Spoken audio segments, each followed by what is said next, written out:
প্রবাসী কর্মীদের সামগ্রিক কল্যাণ নিশ্চিত করতে সরকার একটি বিশেষ প্রবাসী কার্ড প্রবর্তন করছে। বৈদেশিক কর্মসংস্থান সম্প্রসারণ ও প্রবাসী বাংলাদেশী জনশক্তির সুরক্ষা ও কল্যাণে আমাদের সরকার বিশেষ অগ্রাধিকার দিচ্ছে। প্রবাসী কর্মীদের সামগ্রিক কল্যাণ নিশ্চিত করতে সরকার একটি বিশেষ প্রবাসী কার্ড প্রবর্তন করছে।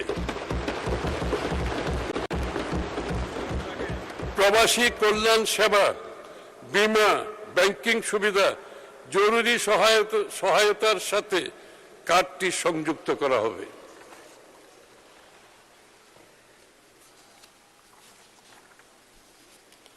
বিকল্প শ্রমবাজার হিসাবে আমরা Russia, Portugal, Romania, Brazil, Greece, Serbia, north Macedonia এই দেশগুলোর সঙ্গে ইতিমধ্যে দ্বিপাক্ষিক চুক্তি স্বাক্ষরের উদ্যোগ গ্রহণ করেছি। দীর্ঘদিন বন্ধ থাকার পর আমরা আবারও মালয়েশিয়া, ওমান, সংযুক্ত আরব আমিরাত ও কুয়েতের শ্রমবাজার খোলার প্রক্রিয়া শুরু করেছি। আমাদের সরকার ক্ষমতা গ্রহণের পরের মাসে অর্থাৎ মার্চ 2026 মাসে প্রবাসীদের পাঠানো মাসিক রেমিটেন্স $3.75 বিলিয়ন পৌঁছায়, যা দেশের ইতিহাসে একক মাসে সর্বোচ্চ। রেমিটেন্সের এই প্রবাহ আমাদের গণতান্ত্রিক সরকারের প্রতি প্রবাসী বাংলাদেশিদের আস্থা ও বিশ্বাসের প্রতিফলন। আমরা আশা করছি এই ধারা অব্যাহত থাকবে। সরকার প্রবাস আয় বৃদ্ধির ধারা অব্যাহত রাখতে বৈধ চ্যানেলে রেমিটেন্স প্রেরণের ক্ষেত্রে 2.5% নগদ প্রণোদনা অব্যাহত রাখছে।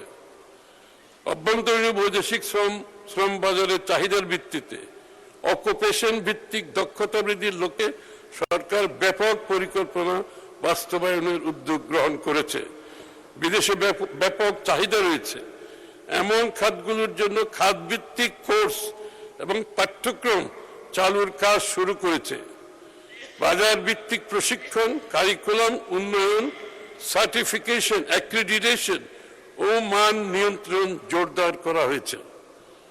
অর্থ বিভাগের অধীনে skills for industry, competitiveness and innovation program SICIP এর আওতায় প্রায় 2,20,000 জনকে বাজার চাহিদা ভিত্তিক মাঝারি হতে উচ্চতর দক্ষতার প্রশিক্ষণ প্রদান করা হচ্ছে এবং এই প্রশিক্ষণপ্রাপ্তদের কমপক্ষে 65% কর্মসংস্থান নিশ্চিত করা হচ্ছে।